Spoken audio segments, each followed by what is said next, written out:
Het regent hier al nu 2 weken of zo. En het is gewoon niet te doen. Ik durf gewoon nu niet naar huis op de weg waar ik eigenlijk naar huis zou moeten rijden. Want dat is langs de airport en daar zit zeg maar een soort kuil in de weg. Het staat echt allemaal onder water. Er zit een soort kuil in de weg en die staat dus gewoon zo verschrikkelijk diep onder water. En ik durf er met de auto niet door. Dus ik ben nu een heel stuk om aan het rijden, omdat je hier wel bosjes en zo hebt en aarde en wat een beetje water opneemt. In de hoop zeg maar dat ik hier wel gewoon kan rijden. Nou, de weg is hier best redelijk. Oh jee. Nou, dat viel mee. Maar het regent zo. Als het hier regent, komt het echt met bakken uit de hemel. En het is momenteel nog geen dag droog geweest, al 2-3 weken. Dat was mijn vriendin. Dus ja, we moeten er maar mee dealen. Maar het is nat. Nat. En nog eens nat. Overal water. Dat is niet wat wij gewend zijn hier. Die arme ezeltjes. Die hebben dus geen, ja, er rijden steeds auto's langs met modder dat tegen mijn raam aanspat. Dus het is echt, en in mijn auto. Ja, fantastisch. Die arme ezels hebben dus geen wintervacht. Oh.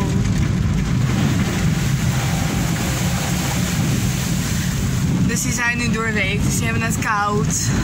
En dat is echt wel heel erg zielig. Tenminste, geen wintervacht. Natuurlijk hebben ze geen wintervacht, het is geen winter.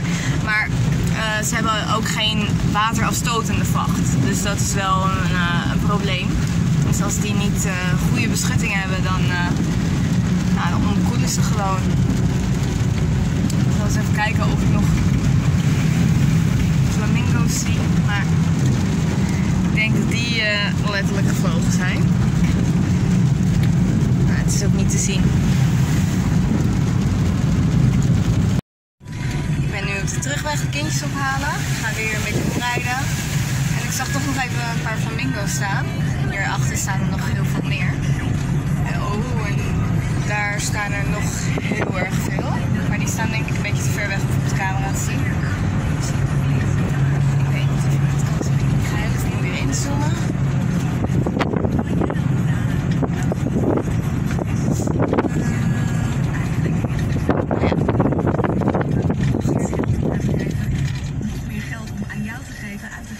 Heel veel staan er. Dat is relaxed hoor. 1600 gulden.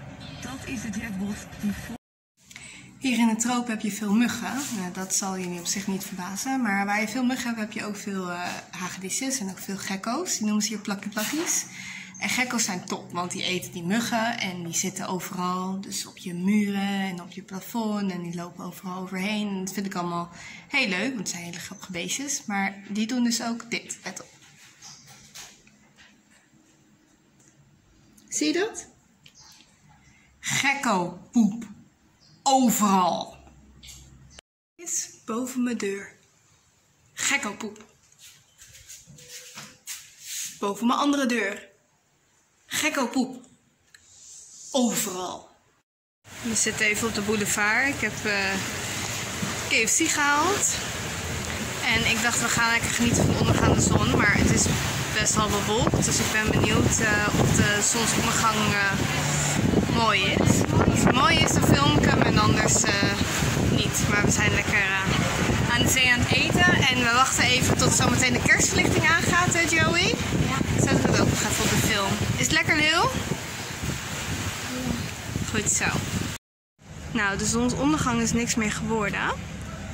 Maar ik dacht, ik laat wel nog even het begin zien van de kerstverlichting hier. Want dat doen ze hier zo leuk. Het hangt inmiddels alweer een paar weken. Maar ze doen ook in de straten van alles ophangen. En dit soort overheidsgebouwen helemaal versieren. En hoe gezellig is dat? Op het plein met Cuba Company, die altijd gezellige lichtjes heeft. En dan hier...